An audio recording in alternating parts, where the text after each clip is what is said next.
Train by day, Kyle Wigginton podcast by night, all day. Ben Bauman. Kyle. I said it right this time. Yes, you did. Yeah, I practiced before you got here. Heck yeah. You're not the only person that's had to do that. A lot of comedians call me Ben Bauman or just like something incorrect.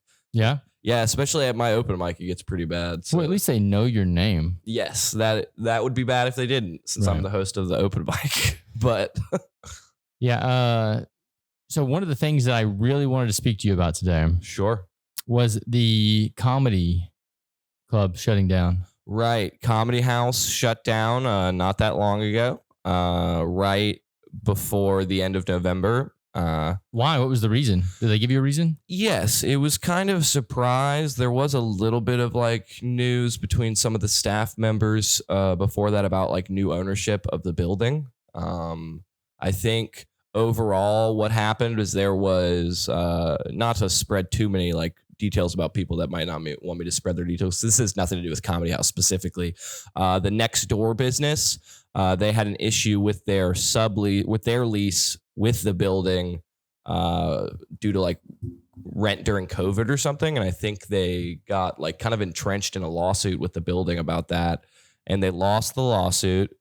They sold their business, and we sublet our side or our space is one half of the part of the building that they lease. So we sublet from them, they lease from the building. And the people, somebody just bought their lease because they couldn't afford to pay it anymore. And I don't know, there was a lot of like going back and forth with them and the business that we sublet from. But once they actually like finished up and bought the whole business, they just decided like pretty much immediately and like very quickly that they did not want comedy in that space. So they are tearing down the wall that separated the two spaces, and they're building a bigger space. And they gave us like 5-6 days notice, really. Like we had literally had a meeting one day where they were like, we're probably going to shut down December 7th. And then the next day we had a meeting and they were like, we're shutting down this Sunday. So it was kind of a crazy situation. And it was definitely like kind of like, for me, I worked at Comedy House for like over 2 years. I'd kind of like really made it like a big part of my like life, I guess. It was most of it, to be frank. And it shut down. It was kind of like startling, a little traumatic, maybe. But I think overall it's not going to damage the comedy scene in a way that's irreparable, it going away, just because a lot of the people who are involved at Comedy House have like such a desire to still get out there and still produce shows and stuff. And so, I mean, I know like a lot of other comedians, and I know like the booker at the club, Chris, he is currently still looking for venues to do some of our more important shows. And a little bit of good news on that front would be that we actually just, we're doing Friday shows at House of Blues. We do a show on Friday at Comedy House called The Best of New Orleans Comedians. And we're doing that show now at Fridays at the House of Blues, starting actually this Friday, the 13th. Is that what it'd be? Yeah, Friday the 13th. Yeah. So we have 2 shows at the House of Blues on Friday the 13th. I will be on the 7:30. Pretty cool. And also, and this might, and he might not want me to say this, but I'm going to say it anyways. We do a show called Open Mic from Hell that me and him co-host together. And we are, I won't release the venue, but it is a theater that we're moving this show to. And we have 4 shows scattered throughout, I believe, January and February. So there are like still some good things happening from that. It is still definitely like a hit, and I am definitely still looking for a job if anybody is hiring out there. But I am optimistic overall. I feel like a lot of people, they say don't put all your eggs in one basket. And so I feel like this kind of pushed me to realize that like I need to spread my eggs out a little bit and get more baskets. So I've been talking to venues. I've been putting some shows together, and overall, I think it was kind of like a push that me and maybe some other like comics needed to kind of get outside their comfort zone. It was a great space. It was a great business. I enjoyed working there thoroughly, and I can't appreciate the people who hired me and the people I worked for enough. But I will say that overall, I think it's just going to be a transition into something new and maybe something that hopefully takes up more space overall in the New Orleans scene. Like, I mean, I kind of like that we're moving from one space to multiple venues throughout the week, like different shows. Cause I think more spaces that are doing comedy, the more people that will see those comedy being done, and then the more shows that we'll be able to have. So I think overall it's not a bad thing. It's just a different thing. Well, I love the mentality that you have. First of all, that's wise. It's wisdom is what that is at a very young age. It's pretty cool. Yeah, you're right. It sucks working for a business that you really have no control over. Yeah. So when something like that's ripped out from under you, it's like, well, why did I put 2 years working and growing this place? Yeah, I would say that my mentality has shifted since that day. There was definitely like a little bit of frustration, a little bit of anger, and like not even misplaced anger as like when it happened, more just like anger that I did not know where to place, because I'm not going to get mad at these strangers who bought a business. I'm not going to get mad at the people who hired me and are obviously dealing with something even greater than my emotional turmoil of the situation. And so I just kind of had to realize that that's not going to get me anywhere. And being like stuck in an emotional, like a deep emotional space is a lot of times like a little paralyzing for people. So I kind of quickly felt like I needed to like grab myself by my bootstraps, and to get stepping, because I don't know. I am trying to be a stand-up comedian, and I feel like I can't let something like that stop me from committing to the goal that I have in mind, which I've had in mind since I started working at Comedy House, which is part of the reason, if not the whole reason I started working at Comedy House, was just to get closer to comedians, learn more about the comedy scene and how comedy works. And I really feel like I've accomplished that and so much more just in the short time that I got to work there. So overall, I can't look at it as anything other than a completely positive experience, and I feel like there are some people who are definitely a little bit more negatively inclined about the situation than me. And I think there are probably a lot of people who would expect me to be more negatively inclined about the situation. But I am unfortunately a guy who has a little bit too much positivity about stuff like this. So it's a growth mindset. That's why you're going to be successful, man. Yeah. Thank you. Yeah. The ones that they have that negative, that's always something's influencing my life. Right. It's something's the reason I'm not able to accomplish this. And it's like, no, you can't be that. You got to get up and you got to work. Yeah. And actually, last night I had a pretty good set at this show called Retroshade Astrology. Yes. Awesome. Hosted by Sakina Dawes, produced by her and her wife, Kayla, at the Actors Apothecary every single month of the Zodiac. And it's very funny because I was talking about this last night. You kind of got like a roast being a Sagittarius. That's kind of like the methodology to win the show. Yeah, so it's a astrology roast. Is that what you said? Okay, yes. So what does this mean exactly? Like, so there were 3 comics on the show. It's also like a variety show. So there was a music act. I don't think they had to roast being a Sagittarius. They just got to do their music. But so the format of the show is you get up there, I did like a 10 to 15 minute set, I believe. And I got up there and I sprinkled in some Sagittarius jokes. And I don't really know shit about astrology. So like anything you say is right. Like if I'm like Sagittariuses are jerks, people are like, yes, they are, Right. But I'm like, aren't Sagittariuses so sweet? They're like, yeah, they are really sweet. And I don't know. I think I'm a Sagittarius, so luckily anything I say about myself will be true. So it doesn't really matter how people feel about Sagittariuses in general, because I know who I am. Like I told a joke during my set about how 2 days ago, just a little bit ago, I went and saw Andrew Santino, very funny comic. It was a birthday present, late birthday present from my girlfriend. And we went to see Andrew Santino. And I was sitting there, and before the show started, I leaned over to my girlfriend and I go, don't be surprised if somebody comes and gets me and they need me for this. in case the opener's not well. And I use that as a joke to be like, this is how delusional I am as a Sagittarius. And that went well. And then at the end of the show, I think what clinched the victory is we all go back on stage and like they bring one of the audience members who's a Sagittarius on stage and we kind of roast them, each other, just like Sagittariuses in general. And I was just like, before I get out of here, I just want to say that Jay-Z is a Sagittarius. So before I leave, I just want to say thank you to Beyonce. And that's funny. If you know anything about that, people apparently there's this whole thing on the internet. There were a lot of young people at the show last night, which is why it really killed. But there's a big thing going around where apparently all these women who like win Grammys for like best new artist or best album or something, whenever they win the Grammy, they all, for almost no apparent reason, thank Beyonce in their speech. It's kind of like a running gag. Yeah, it's kind of like a running thing. Is it a gag though? Or is it like it's serious? No, it's serious for these people. Like they really think that Beyonce could end their life. Is the running thought. Also, Jay-Z hung out with P. Diddy a lot. Beyonce, Jay-Z, and P. Diddy were all super close.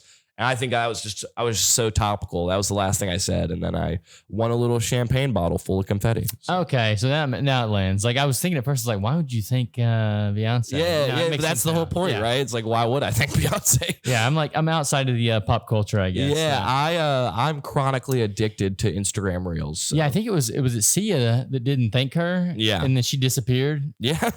Like she didn't disappear, but her music, like she hasn't made any music new stuff. The only type of music like hierarchy that I'm concerned about is, do you know who Weird Al Yankovic is? I know. Yeah, so there's like a theory that if you decline to do a parody of his, like if he asked you if you can parody his song and then you say no, he can like ruin your career in seconds. How's like, this? Well, he has like a huge cult fan following and he like apparently what happened, like I'll give you an example that I was told, which is like with the rapper like Coolio, who wrote Gangster's Paradise. He has a parody song called Amish Paradise. And apparently Coolio was like, no. And apparently that was the end of Coolio's career right there. He never released another song after he declined. And then guess what? He did the parody anyways. And the crazy thing about that is I feel like there's just like a lot of like, I think he asked Lady Gaga to parody and she said no. And then like she got like attacked on the internet by his fans, which makes sense because the Weird Al fans are voracious. So it was a weird thing to bring up, but no, it's not weird. That's going to send me down a rabbit hole. Okay. These are the things that send me down rabbit holes. Yeah. I have to look up who Weird Al's parents were, where he grew up, like all these things. Like I want to know how this man can destroy someone's life like that. Yeah. I think he has a lot more power. There's actually a movie about him starring Daniel Radcliffe that's out that I have not seen, but I think is supposed to be a pretty representative biopic of the man himself. And, I've been a fan of Weird Al since I was like a young kid. Weirdly enough, I think like comedy songs is kind of one of the main factors to me being a comedian right now. Like I'm addicted to somebody who can make a funny song. You know, I think I watched a song last night on Instagram called just about these two people, their Instagram. And this is not me saying anything bad. Their Instagram is literally called A Twink and a Redhead. That's the name of their Instagram profile. And they post these videos about how they pretend to be a heterosexual couple. And it's just like very funny. And they sang a song on their Instagram that was just called Don Cheadle. It's just about Don Cheadle. It was just saying that they were in love with Don Cheadle. And I thought it was the funniest thing I'd seen in weeks. I don't know. People say that like comics who sing or comics with a guitar, it's kind of gimmicky. But if it's a gimmick that works for me 120% of the time. Well, that's what Weird Al did, right? He sang songs. I don't get Weird Al. Yeah. Yeah.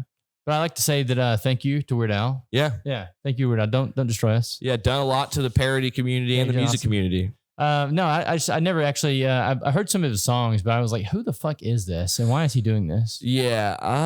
I don't, you know what? I actually don't know like the methodology behind his madness. I do know that I used to think that like Amish Paradise was the funniest thing I've ever heard. He has a song based on R. Kelly's like Trapped in the Closet memoir that's called Trapped in the Drive-Thru that I found very funny. He also has a song, I don't even know what song this is parody, but it's called The Night Santa Went Crazy. Hilarious. He kills all the elves and the reindeers. So is he still making music then? Yeah, of course. I think, and don't get me wrong, I think he's one of those celebrities that just at 45 just went like no more aging for me. I will be just I think he's a robot now. How old is he now? He's old. He's got to be like 60 or something. Yeah, it seems like he's been around forever. I heard about him a long time ago when I was like a kid. and he was already old then. Yeah. And that's like kind of where he fell off my radar. It's so weird too. These people that are like, he's still in your like wheelhouse, right? Yeah. I mean, just because like I said, I'm obsessed with funny songs. I don't know if he's released anything. That's good. what I'm saying. It's so weird that like that things like the internet or whatever, the algorithm knows that I don't like funny songs. Yeah.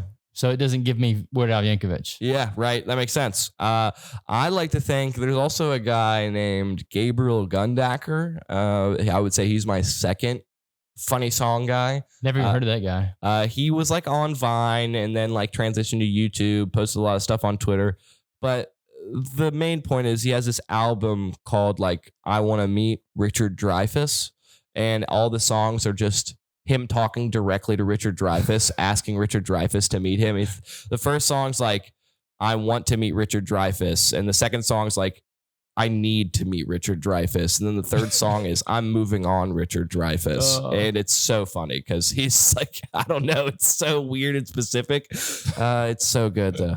Wonder what Richard Dreyfuss thinks about it. Well, apparently there's like a video of them meeting on the internet that I have seen, but I don't remember. It's just so funny. It's like the guy's like, aren't you the guy that makes all those weird songs about me? And he's like, yeah, that's me. And it's so funny. So did you ever listen to Adam Sandler's albums? Oh yeah. I mean, just to put one, like the main one that I think a lot of people have heard and the one that I found myself listening to a lot, that was maybe my first introduction, even before Weird Al Yankovic. I think my mom or just somebody really close to me was into the Hanukkah song. And I will still listen to the Hanukkah song. It's very good. Dude, he was brilliant when he was doing his. I heard, I forget which one it was, but there was like Gay Robot in it and stuff. Yes. Remember Gay Robot? Yeah, I know what you're talking about. His second to last comedy special that he released, he has a hit song in it called Phone Wallet Keys. Mm-hmm. It's like about how he only thing he leaves the house with his phone wallet keys. And then he goes to the airport and they're like, where's your passport? And he's like, now I need my phone, passport, wallet, keys. And it just keeps adding stuff. It's very funny. He was on Rogan's podcast here recently. I had to watch it because I always like to see, the man behind the madness and the creativity. And he was talking about, I want to say he said he's recording another album. That would not be surprising. I was completely overtaken and in love with the second to last Netflix special that he released. I thought the last one was strange. I don't know. There were like technical difficulties that I couldn't tell if it was like scripted or something. Like it was weird. But nonetheless, great songs, great special. It was just a little bit if the first special was overproduced, this special was like underproduced. Well, so he was talking about that too, not that special specifically, but how Rogan produced his last special. He did it all in one take. Yeah. And then he was saying, you're crazy. Like, it's nuts that you did that. Like, I sit down and I edit all my own specials and everything. So he said he actually edits his stuff. Well, that would be very impressive, especially when it comes to his second to last comedy special, because that one was filmed at I don't know, 8 different venues in which he would just like splice the venues in between. Like he'll be in the middle of a joke and then it'll switch from being like this small intimate room to being this massive theater in the middle of the same joke. And that was, I watched that recently again with my friend David Culata, who was a filmmaker. He went to Loyola for film. He was very impressed, as I am, just because that special, I think it takes a lot of prowess to edit it.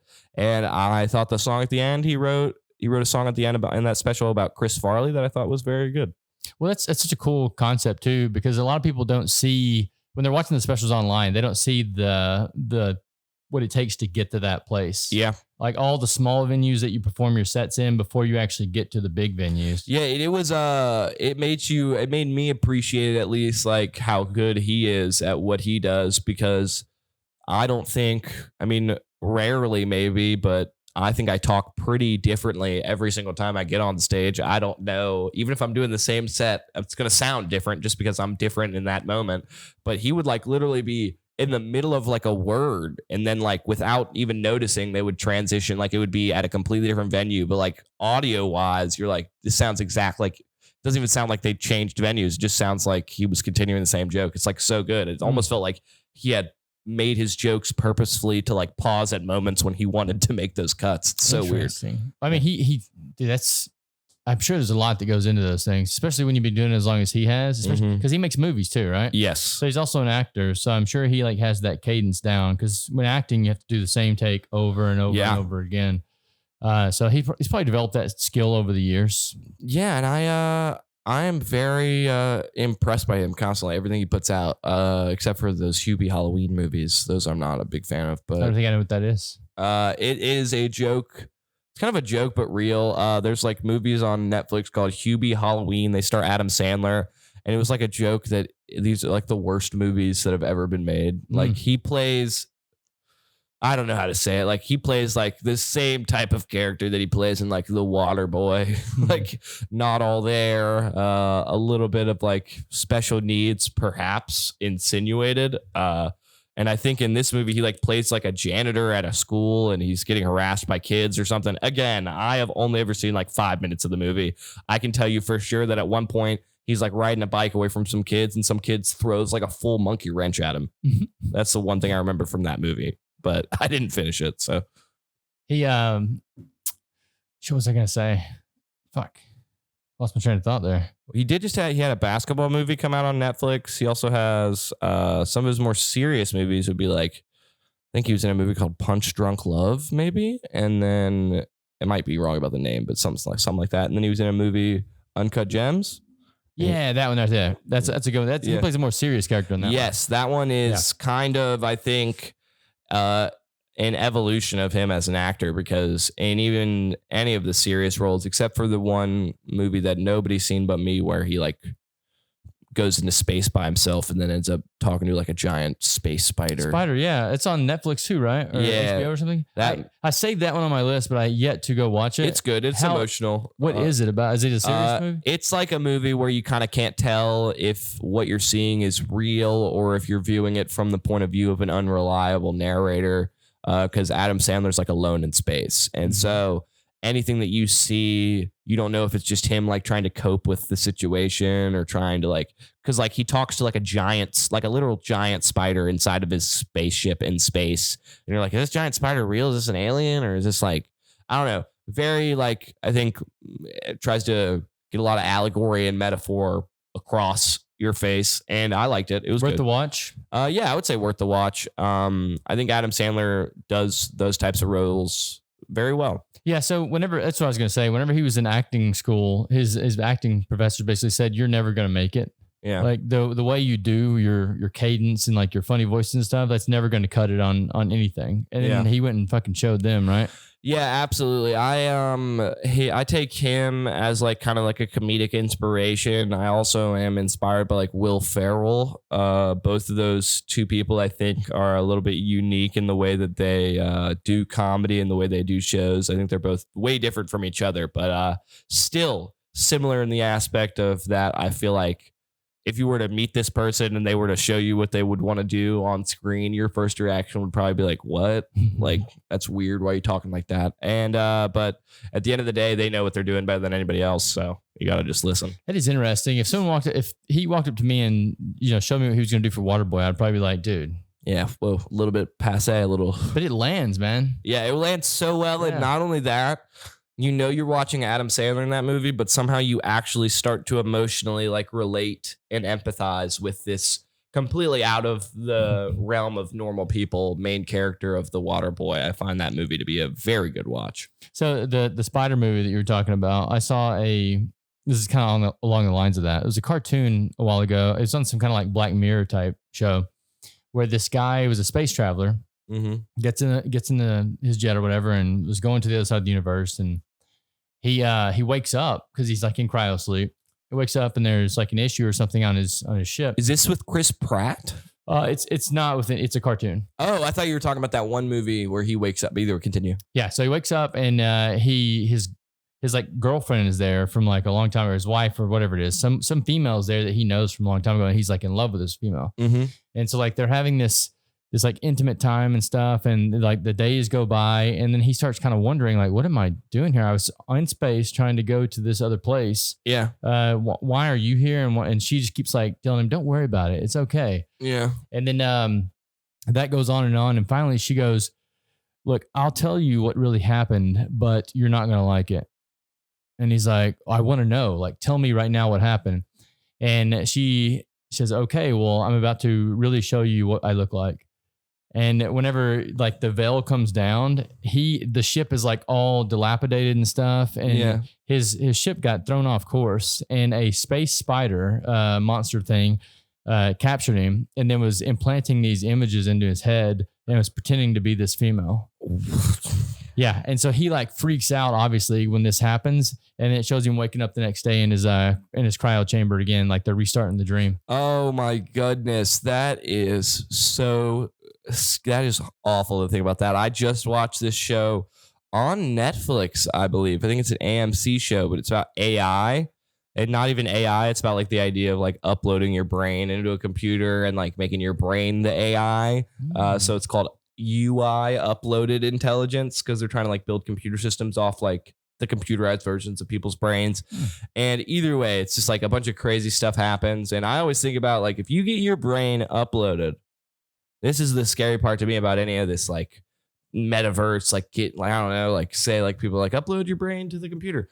I feel like, how would they know, and how could they prove to anybody that that wasn't just like a copy? Yeah, it's not you anymore. It's like, because I'm like, how like it won't be me that wakes up in the computer. It'll be like a version of me that isn't the actual me who resides in my body right now. Like, I don't know if there's any way to take this brain and put it into a computer without actually deleting this brain and just making a new one in the computer. Yeah, I think they would have to murder you. Yeah, exactly. So they would have to scan your brain and then upload that into the computer, the model of you, and then just murder you. Yeah, exactly. There's only one copy that lives on. Exactly. And that part, there's also a show on Prime. Is that what they do in the show? Essentially, I mean, they choose people who are like already dying, essentially. Well, that makes sense. Yeah. And I don't know, you meet like, but the crazy thing is, if you're the copy that is in the computer, to you got perfectly uploaded into the computer.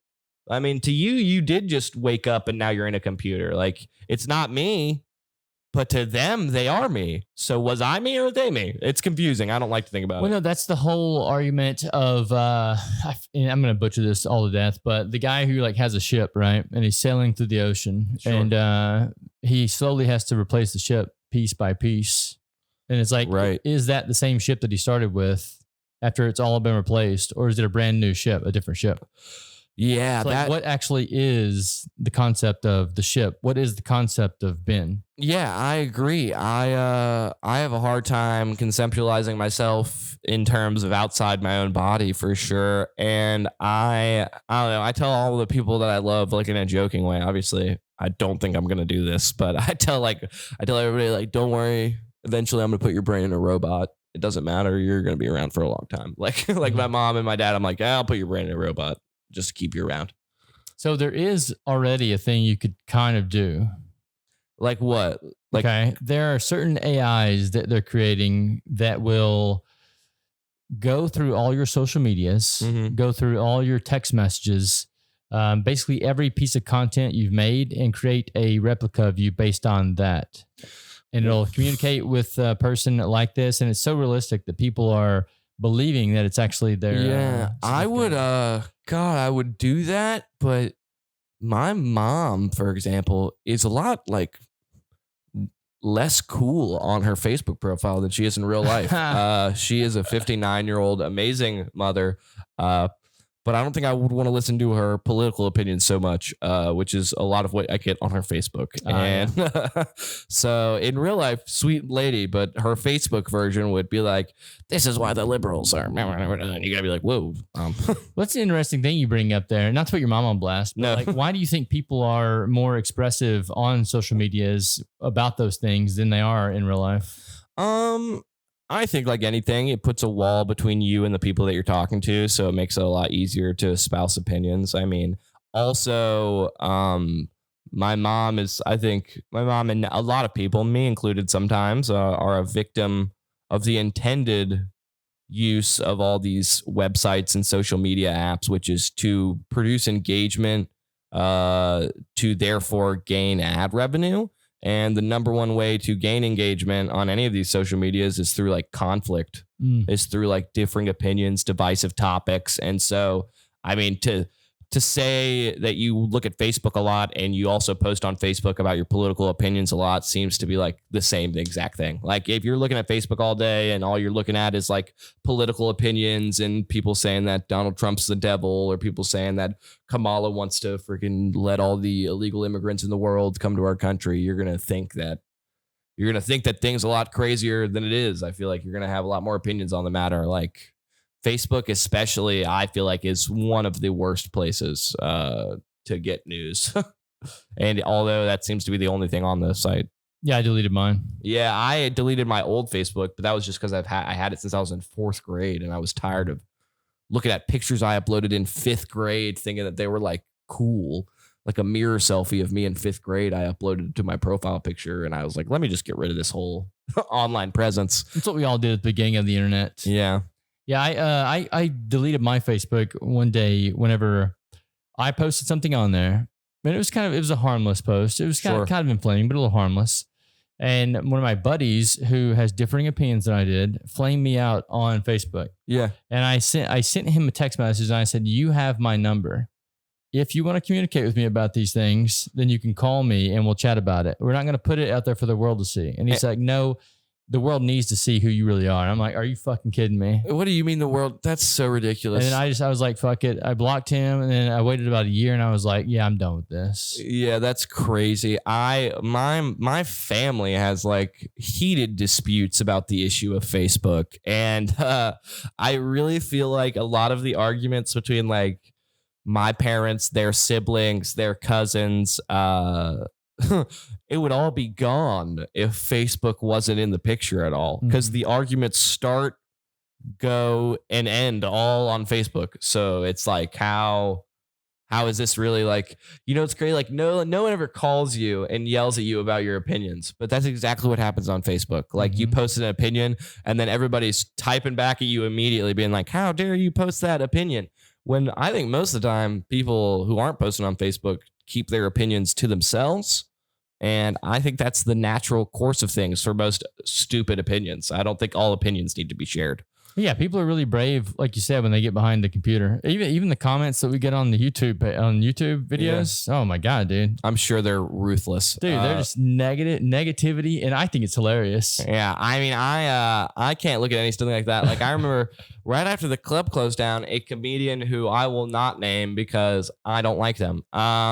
They posted like all of the bad reviews about Comedy House, and they were like responding to them and being like, guess this is a good thing for you, sir. And wow. I was just like, what kind of person?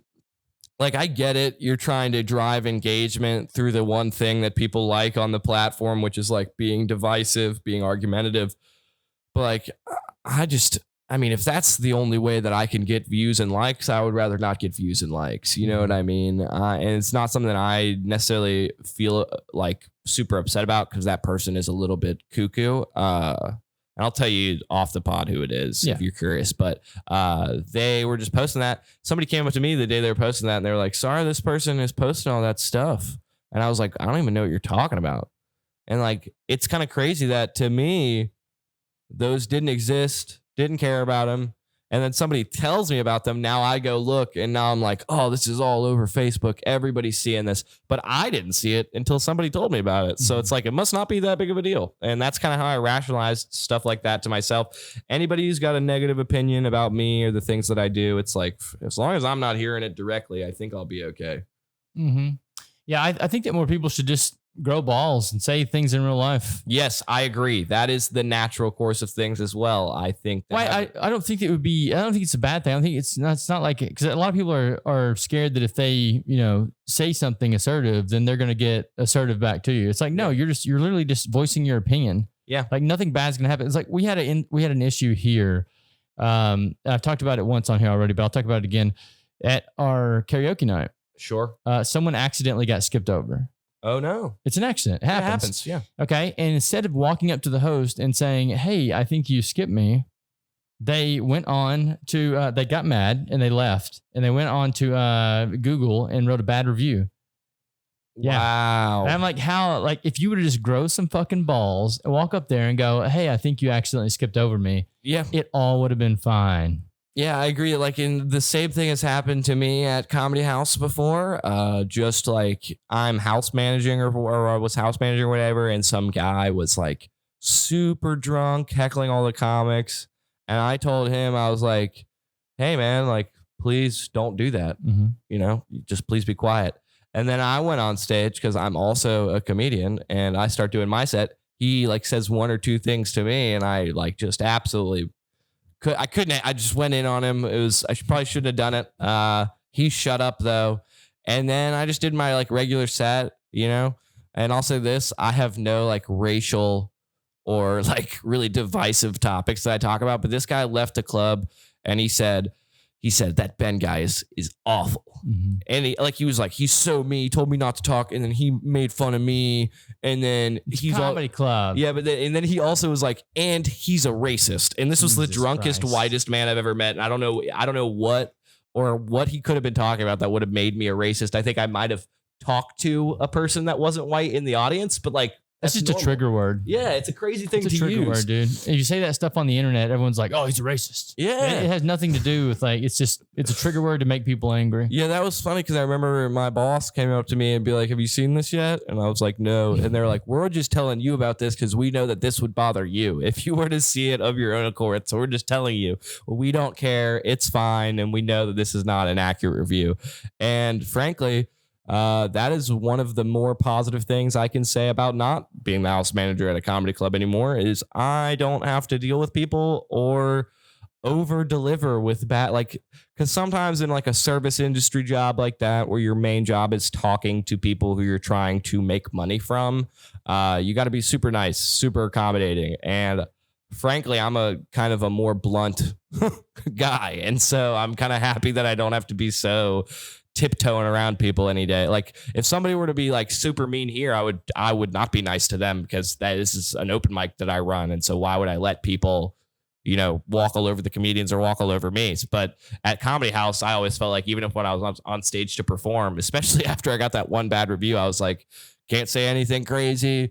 Definitely can't like joke with the audience too much because you don't want anybody to be like, I don't know. I do kind of get it at the end of the day. It's very limiting though. That sucks. Yeah, it did. Yeah. It did. And I'm happy that I get to kind of spread my asshole wings, so to speak, after leaving there, because I think I am a little bit of an a-hole sometimes, and I'm not going to deny that. Why you're not an a-hole? You're unfiltered. Yes, there's a difference. Like the ones that are always super nice to people, they're the ones that are actually hiding something. Yes. When you meet people that are unfiltered, you're like, this motherfucker right here is real. I know who this is, and I respect this. Yeah, I for some reason I think that's and this is not real, but I think that's my brand of autism. It's like I am always gonna be like a lot of people. I think adapt and change their personality based on the people that they're with. Like you can't really control it, but I think I don't know. I kind of moved around a lot as a child. And I feel like instead of adapting my personality, I was just like, I think the better move is to step in as me, and whoever comes, whoever doesn't. And that has always worked well enough for me. So I like that. I think that's a great way to be. I had a friend in Arkansas, and she would purposefully keep friend groups away from each other. Yeah. Because she was different people with each one of them. And I'm like, that's so fucking weird. Yeah, that's weird and also not sustainable. Especially if like, I don't know, like me, my whole job is heavily reliant on like me meeting people, making connections, you know? And so to be like, there are people who have met me who do comedy in New York. There are people who have met me to do comedy in LA. There are people that have met me to do comedy in like Ohio or Tennessee or something. And say the guy from the Tennessee met the guy from New York. I would hate it if they were talking, if I somehow came up and I was two different people to those people. I would really like it if like the authenticity's got to come across, or else people are never going to believe that you're what you say you are, I guess. I don't know. That's actually a great point. I've never thought about it that way, but yeah, when you do the things that we do, you meet people from all across the world, and you kind of want them to say the same thing about you. Yeah, exactly. I mean, granted, some people will have different opinions because they have different feelings about the way that you are. Like, I would be fine if two people that knew me differently at different times met, and one of them was like, he's a jerk. And then one of them was like, no, he's just real. Like you just said, it's like people are going to have different opinions about you. But like my mom said, you walk into a room, at most half of the people in that room are going to like you. And at the very least, half the people in that room are going to dislike you. That's okay. It's called duality. Exactly. Yeah, it's you being authentic to yourself. And if you are authentic to yourself always, a lot of times the people around you will come to your defense if something happens. Yeah. So we had an issue that happened here one time, and I've always been super authentic with everyone here. But the issue that arose, the person went down to another bar in the French Quarter and started talking about me. And I know so many people in the city now. Of course. There were people down there that was like, that's wrong. Like, that's not that guy. I know who that guy is. And then they came to me and told me. And I was like, that's huge. Thank you for that. Yeah, I would hopefully say that I think I have a good amount of friends in the scene that would let me know if somebody was like kind of denigrating me to other people. I have heard a couple times like people saying some bad stuff, but nothing more than like the just normal cliquish way that comedy goes. You know, like there are some comedians I get along with more than I get along with others. There are some comedians who like I've only met like once or twice, and they're all fantastic. I don't dislike any of them except for the one person who was posting those fucking Facebook reviews. It's kind of like, I don't know, you grow up, you always want to, I was like a theater guy in college, did comedy, and I did theater in high school. And when I went from high school to college, I was like, I really can't wait for all this clique stuff to go away. And then I became a theater major, and I realized I was in the clique, the literal clique of what you could possibly do at college. Like theater people are so a specific type of person usually. And then I left college, and I was like, can't wait to get away from those cliques. Let me join the New Orleans comedy scene. And it seems to me that cliques are just a thing that exists no matter where you are and what you're doing. So yeah, I think it's part of human nature. Yeah, you always want to be a part of a group. I think that's just an innate thing that we've evolved into, is the group mentality, because it's easier to survive in a group. Heck yeah. No, I agree with that.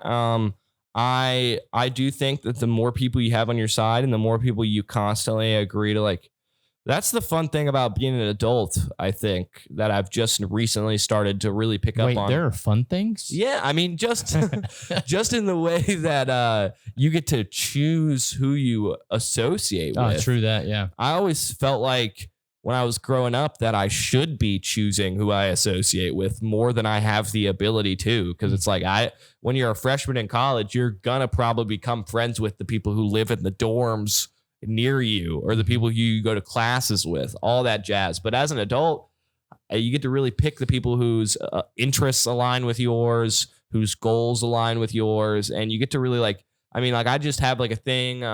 We are called Sketch Group on Instagram with 2 O's. We produce like sketches at least once a week, roughly. And that's like, I've seen some of those. They're good too. Yeah, there's like 8 of us in the group, and we're really like putting something together that I think I am proud of when I look at the little profile that we have. We've had some TikToks do pretty well, which is surprising because all of our followers are on Instagram. But it's kind of fun, especially when you get to post stuff that you're not necessarily like, I don't feel like I'm posting stuff that's a representation of myself alone. So it feels more comfortable. Like I get kind of uncomfortable posting on Instagram myself, but if I'm posting within the sketch group, I'm like, let's do it. Post whatever. I think it's also easier to create things in a group. Yeah. Where like sometimes you'll sit there and you're like, man, I don't really want to do anything today. If you have 2 or 3 people with you and they're like, yo, let's go do something. You're like, all right, let's do it. Let's all move together. Yeah. And it works for the most part. I think there are a lot of like, the more people in anything, the more disagreements healthy, right? The more like differing opinions you're gonna have. But I think that's honestly how you put together good art is, I mean, if 8 people and they all agreed on the exact same thing and they all felt the exact same way about everything, it would just all be the exact same thing. It would just be a bunch of nonsense. But we are all very different people from pretty different backgrounds, and we are really putting our heart and soul into that. And I've got that. I've got like this show, Undercover Lass, on December 19th. Me and Troy, my good friend and co-host.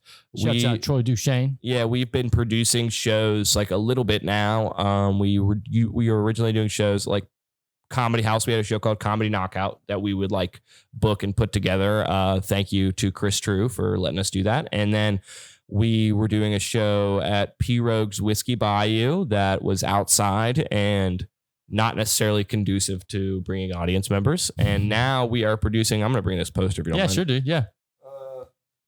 So it's called Undercover Laughs because it is at a secret location. Ooh. And if you go to Fanimal, I believe is the ticketing website that we're using, you search up Undercover Laughs. Once you buy your ticket, it'll give you the location. And I'll be honest, it's at Troy's uncle's Airbnb, and that's why nobody knows where that is. So that's why we're not just giving the location out, because people are there right now, I think. So well, no, that's actually those are really cool things too. I did one. I went to one of those one time. I think Colton was performing at it. Yeah.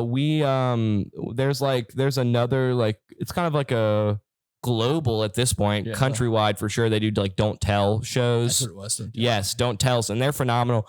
And we are by no means trying to take anything away from them. We just kind of had to make the location a secret because it is literally a guy's Airbnb that we don't want to just have people going to. But dude, people love that shit though, man. Yeah, and I think we'll do well. We actually went the other day and we put up posters around the city. We also kind of went door to door dropping little flyers that we have in mailboxes near the location. And hopefully that'll like drive people to come see the show. That's what we're hoping. Great lineup. You got like two people who go viral on the internet all the time, Saya Meads and Kevin Little.